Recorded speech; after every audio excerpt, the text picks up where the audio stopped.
Hello my dear students, आज हम लोग समझेंगे denaturation and renaturation of DNA.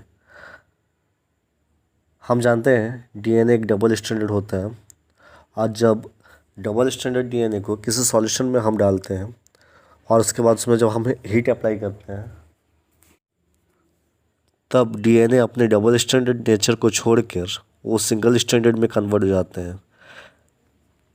और ये इसलिए होता है क्योंकि उनमें जो हाइड्रोजन बॉन्ड होते हैं, वो हाइड्रोजन बॉन्ड क्या होते हैं, वहाँ से ब्रेक हो जाते हैं, जिसके वजह से डबल स्टैंडर्ड डीएनए जो होते हैं वो सिंगल स्टैंडर्ड डीएनए में कन्वर्ट हो जाते हैं। इस प्रोसेस को हम डीनेचुरेशन कहते हैं। तो हम लोगों ने समझा, जब डबल स्टैंडर्ड डीएनए को जब हम हीट दे रहे हैं, हमारे टेम्परेचर देते हैं, तो हम लोगों ने देखा कि वो क्या होते हैं, सिंगल स्टैंडर्ड डीएनए में कन्वर्ट हो जाते हैं। यदि हम उस हीट को कम कर दें, मीन्स उस सैंपल को हम कूल कर देते हैं, तब हम देखेंगे वही डीएनए जो डीनेचर्ड हुआ था वो अब रीनेचर्ड हो जाएंगे। मीन्स सिंगल स्टैंडर्ड डीएनए जो होते हैं फिर से डबल स्टैंडर्ड डीएनए में कन्वर्ट होने लगते हैं। इस प्रोसेस को हम कहते हैं रीनेचुरेशन। कभी कभी एग्जाम में आपको ये भी क्वेश्चन पूछे जाते हैं, डीनेचुरेशन और रीनेचुरेशन में अंतर क्या है। तो आप ये लिखना, डीनेचुरेशन जो होती है इसमें डबल स्टैंडर्ड डीएनए जो होते हैं वो कन्वर्ट हो जाते हैं सिंगल स्टैंड में, जबकि रीनेचुरेशन में जो डीनेचर्ड सिंगल स्टैंडर्ड डीएनए होते हैं वो कन्वर्ट हो जाते हैं डबल स्टैंड में। जब हम हीट अप्लाई करते हैं तब डीनेचुरेशन हमको देखने को मिलते हैं, जब हम कूलिंग करते हैं तब हमको रीनेचुरेशन देखने को मिलते हैं। डीनेचुरेशन के प्रोसेस में डीएनए क्या होते हैं, अनवाइंडिंग होते हैं। डीएनए जो होते हैं वो खुल जाते हैं और सिंगल स्ट्रैंड में बदल जाते हैं, जबकि रीनेचुरेशन में क्या होता है कि डीएनए का रीवाइंडिंग होती है।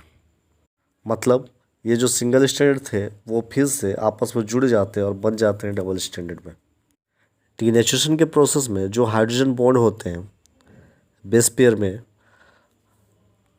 वो हाइड्रोजन बॉन्ड टूट जाते हैं। बट रीनेचुरेशन के प्रोसेस में हाइड्रोजन बॉन्ड जो होते हैं फिर से जुड़ जाते हैं। डीनेचुरेशन के प्रोसेस में विस्कोसिटी जो होते हैं वो डिक्रीज होते हैं, जबकि रीनेचुरेशन के प्रोसेस में विस्कोसिटी जो होते हैं वो इंक्रीज होते हैं। अगर मैं यूवी एब्जॉर्बेंस की बातें करूं, डीनेचुरेशन में ये इंक्रीज होते हैं, जबकि रीनेचुरेशन में रेट ऑफ यूवी एब्जॉर्बेंस वो डिक्रीज होते हैं। मेरे प्यारे बच्चों, आज हम लोगों ने समझा कि डीनेचुरेशन के प्रोसेस में जो डबल स्टैंडर्ड डीएनए होते हैं वो अनवाइंडिंग हो जाते हैं, जिसके वजह से सिंगल स्टैंडर्ड डीएनए में कन्वर्ट हो जाते हैं जब हम हाई टेम्परेचर को अप्लाई करते हैं या एक्सट्रीम पीएच को भी देते हैं। बट रीनेचुरेशन के प्रोसेस में ये जो अलग हुए हैं सिंगल स्टैंडर्ड, ये फिर से जुड़ जाते हैं, रिवाइंड कर जाते हैं। और वो कब करते हैं, जब हम उसको ठंडा करते हैं, मीन्स कूल करते हैं, तो उस प्रोसेस को हम रीनेचुरेशन कहते हैं। एक मोस्ट इम्पॉर्टेंट क्वेश्चन इस टॉपिक से ये भी पूछा जाता है, what is melting temperature. Melting temperature को हम शॉर्ट फॉर्म में टीएम भी लिखते हैं। तो melting temperature is defined as the temperature at which 50% of double stranded DNA is changed to single stranded DNA।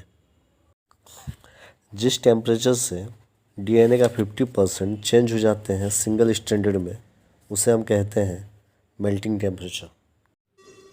I hope आपको मेरी वीडियो पसंद आ रही होगी। Please like, comment, share and subscribe करें। Thank you.